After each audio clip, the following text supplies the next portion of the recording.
चला आज तुम्हाला दाखवते की मला टेरेसवर किती भाजीपाला भेटला. आता मी ही कोथिंबीर खुडून घेतली आहे. त्यातली मी निम्मीच कोथिंबीर खुडून घेतली आणि एक सगळी खुडून घेतली.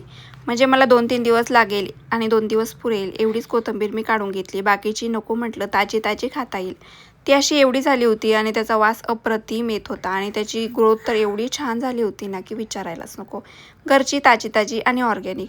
पालकामध्ये ही तांदूळची भाजी खूप जास्त दाट झाली होती. मग त्यामुळे पालक पण काही छान वाढत नव्हता. म्हणून म्हटलं चला ही तांदूळची भाजीच उपटून काढूया.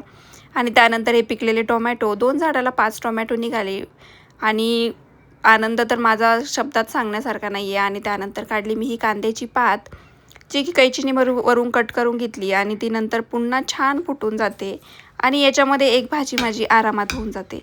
तर चला आता तुम्हाला दाखवते काय काय निघालं. तर याच्यामध्ये कांद्याची पात आहे, कोथिंबीर आहे, त्याच्यामध्ये थोडीशी तांदूळची भाजी आणि थोडीशी हरभऱ्याची भाजी आणि टोमॅटो.